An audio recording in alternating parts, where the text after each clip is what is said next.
Mile 1, you're nervous. Mile 100,000, you're good. Mile 500,000, you're dangerous because now you think nothing can touch you. The fatality rate for truck drivers is 4 times the national average. This is every level of a truck driver's career and what it actually costs to climb. Level 1, the student driver. You're 19, maybe 22.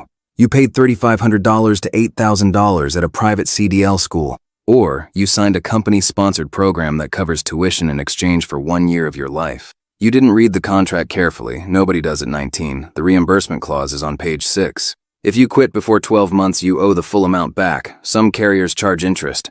You'll find that out later. The written test is 50 questions. General knowledge, air brakes, combination vehicles. You study the FMCSA manual on your phone in the break room of whatever job you're leaving. You pass the permit on the second attempt. The pre-trip inspection alone takes 45 minutes to memorize. Engine compartment, lights, tires, coupling system, trailer. Inspectors fail students on a single missed item. You recite it in the shower. Your CDL skills test has 3 parts: pre-trip, backing maneuvers, road test. The alley dock backs out 55% of first-time testers. You practice in an empty lot at 6 a.m. for 2 weeks. The truck is a 2019 Freightliner Cascadia with a 10-speed manual. You grind every upshift for the first 3 days.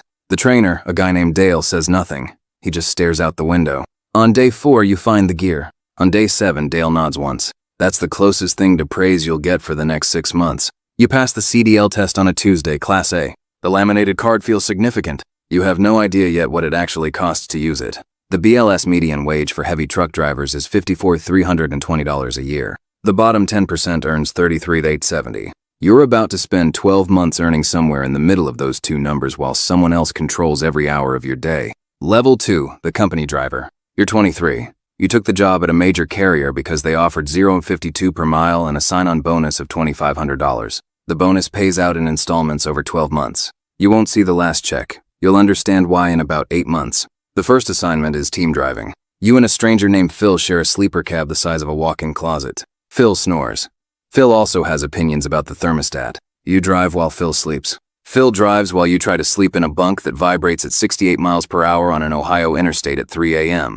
The hours of service rules allow 11 hours of driving in a 14-hour window. You reset with a 10-hour break. The math is tight. The dispatcher doesn't care about the math. Your first settlement sheet arrives. You expected $400 for the week. The sheet says $880 after deductions. Safety bond, $22. Occupational accident insurance, $41. Rider policy, $8. ELD lease, $17. Orientation deduction, $95. You stare at the line items for a long time in the Pilot parking lot in Gary, Indiana, while Phil buys a Monster and a microwave burrito. You call the recruiter. The recruiter doesn't answer. You drive 120,000 miles in your first year. You back into 47 different docks. You learn to read a dock like a chessboard, where the overhang is, where the concrete barrier sits, whether the dock lights are on the left or right. You develop a feel for the rear corners of the trailer that you cannot explain to anyone who hasn't done it. Your spatial awareness rewires itself. You dream about backing. You also learn what detention time means. The shipper schedules you for 8 a.m. You arrive at 7:45. They don't load you until 1:30. That's 5.5 hours sitting in a cab. The carrier pays $8 an hour after the first 2 hours. The shipper pays the carrier. The carrier keeps most of it. You made $54 for 5 hours of your life. You eat a gas station sandwich and pull out of the dock at 2:10 p.m. with an 11-hour clock running. By month 10, you're good at this. You know which truck stops have real showers. You know which scales in Arkansas are closed on Sundays. You know how to sweet-talk a gate guard at a receiver who's running 45 minutes behind. You're efficient, you're reliable, and you're making $48,000 a year when the recruiter's email said $75,000. You start looking at load boards. Level 3, the lease operator. You're 26. The carrier offered you a lease purchase program. On $200 a week out of your settlements, and after 3 years, the truck is yours. The truck is a 2018 Peterbilt 579 with 380,000 miles. You sign in a Petro parking lot on a Tuesday night. The lease is 31 pages. You read 12 of them. The first month, the truck needs a depth sensor, $840 parts and labor. The second month, the EGR cooler goes $3,200. Under a carrier lease, you are responsible for maintenance. The truck is not yours yet, but the repair bills are. You make $1,600 net in month 2. Your truck payment was $1,200. You lived on $400 for 28 days. You ate a lot of peanut butter. Fuel is the other thing nobody walks you through. You're pulling 42,000 pounds of frozen food from Atlanta to Seattle. You're getting 6.1 miles per gallon. Diesel in Wyoming is $4.19. You spend $740 in fuel on a single load that pays $1,850. The carrier takes their percentage off the top. You gross that same. Fuel comes out of that. So does the truck payment. So does the insurance rider. You net 180 on a load that took 31 hours of your life. You find a Facebook group for lease operators. The threads are long and angry. Guys posting settlement sheets with negative balances. A driver named Terrence in Memphis broke down 3 times in 6 months on a carrier lease and ended the year $11,000 in debt to the company. He handed the keys back in February and they sent him a collections notice in April. You screenshot the thread. You staple it to your brain. Not everyone loses. A woman named Sandra, who runs her own authority out of Laredo, nets $140,000 a year hauling temperature-controlled freight. She spent 2 years as a company driver, 2 years on a lease, saved $40,000. Bought a 2020 Kenworth T680 outright at auction for $68,000 and got her own authority 6 months later. She posts her settlement sheets publicly. The numbers are real. The path is narrow, but it exists. You make it through the lease. 29 months in, the carrier restructures the program. New terms, higher weekly payment. You do the math and walk. You give back the truck. You owe $6,400. You pay it and move on. Your credit takes the hit. You don't sleep well for 3 weeks. Then you start planning. Level 4, the owner-operator. You're 31. You bought a 2019 Volvo VNL 760 at a Ritchie Brothers auction for $62,000. You put $18,000 down. The note is $987 a month. You filed for your own authority through FMCSA. $300 for the MC number. 3 to 6 weeks waiting period.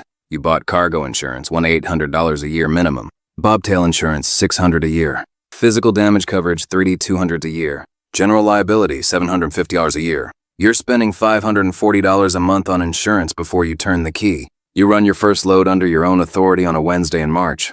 $240 a mile, 100 miles, dry van, Chicago to Dallas. You gross $2,640. You burn $410 in fuel. You pay $80 in tolls. You spend $40 in scales and permits. Your net after fixed costs is $1,180 for 2 days of driving. For the first time in 8 years, all of that number is yours. No carrier percentage. No safety bond deduction. No recruiter math. You sit in the cab in a Pilot outside Fort Worth at 11 p.m. and feel something you haven't felt since you got your CDL. You feel like the numbers finally make sense. Then you sit for 4 days waiting on a backhaul that falls through. You deadhead 340 miles empty to pick up a load that pays $180 a mile. Deadhead miles cost you fuel with zero revenue attached. The load board rates fluctuate like a stock market you can't predict. In Q1, spot rates average $2.18 a mile nationally according to DAT Freight and Analytics. In Q3, they dropped to $1.74. You learn to read freight cycles the way you used to read weather apps. You start building direct shipper relationships. You cold call 3 produce distributors in the Midwest. One calls you back. That one call is worth $180,000 in freight over the next 2 years. The truck breaks. It always breaks. The turbocharger goes at 680,000 miles outside Albuquerque. You're sitting on the shoulder of I-40 at 7 a.m. in July. The repair is $4,200. The dealer can get you in Thursday. Today is Monday. You lose 4 days of revenue. You had a load booked. You have to call the broker and eat the tonu. Truck ordered, not used fee, $150 on a load that was going to pay $1,800. The broker marks your profile. You spend 2 months rebuilding that relationship. By year 2, you're making $130,000 gross. After all operating expenses, fuel, maintenance, insurance, truck payment, ELD subscription, IFTA quarterly taxes, annual permits, you net $78,000. You worked 260 days. You were home for 40 of them. Your wife handled everything at home. She ran the IFTA filings. She tracked the mileage logs. She argued with the insurance adjuster after a 4-wheeler merged into your lane outside Memphis and clipped your passenger mirror. She is running a business with you and getting paid nothing. You start thinking about truck number 2.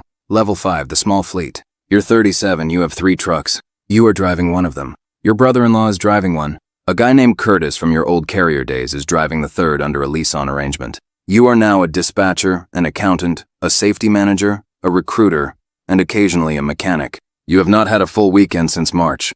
The FMCSA safety rating system follows you everywhere. 1 out-of-service violation on a roadside inspection raises your CSA score. Insurance carriers pull your CSA scores before renewal. 3 serious violations in 24 months and your insurance premium spikes or gets canceled. You lose insurance, you lose your authority. You lose your authority, 3 families lose their income. You spend $100 or $200 a year on a compliance consultant just to read the new hours of service updates and drug testing regulations so you don't have to.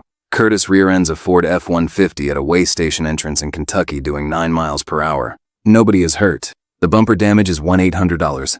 Your insurance deductible is $2,500. You pay out of pocket. Then your premium goes up $340 a month at renewal. You have a long conversation with Curtis. Curtis is a good driver. Stuff happens. You keep him on. The $340 a month hurts. Your gross revenue across 3 trucks is $680,000 for the year. Your net after all operating costs, driver pay, insurance, and debt service is $94,000. You made more driving 1 truck alone 4 years ago. But you're building something now. You can feel the shape of it. You add a 4th truck. You stop driving entirely. You're no longer a truck driver. You are a trucking company. Level 6, the fleet owner. You're 44, 11 trucks. A part-time bookkeeper named Diane. A safety director you poached from a mid-size carrier in Indianapolis.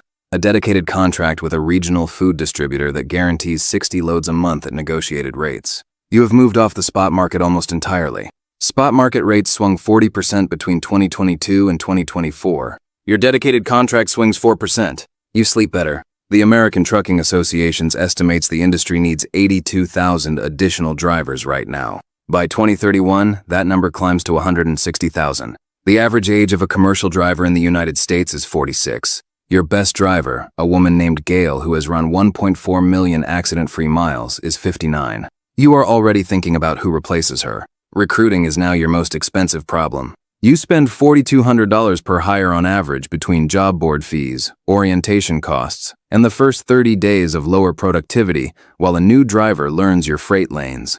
You bought a 2007 acquisition that almost broke you, a 4-truck operation outside Columbus. The seller's books showed $420,000 in annual revenue. Due diligence showed $380,000 in real revenue and 2 trucks that needed engine overhauls within 6 months. You negotiated the price down $60,000 and signed anyway. The engine overhauls cost $34,000 combined.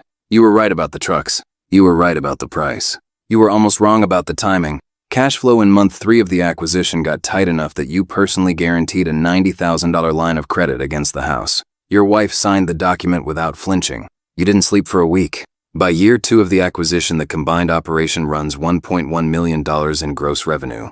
Your net margin is 11%. You have read enough fleet owner forums to know that 8% is average and 15% is exceptional. You are building toward 15%. Fuel hedging, driver retention bonuses, preventive maintenance schedules that push tire replacement costs down 18% year over year. You track costs per mile the way you used to track miles per gallon. The number that matters now is 1.94 per mile, all in operating costs. Every load that pays above $2.20 a mile is profitable. Everything below it is a decision. You're 56, you have 23 trucks. You have not driven one in 9 years. A private equity firm out of Charlotte calls your broker. They want to talk. The trucking industry has been consolidating for a decade. The top 10 carriers control 22% of all truckload revenue. Small fleets are either getting absorbed or getting squeezed. You take the meeting.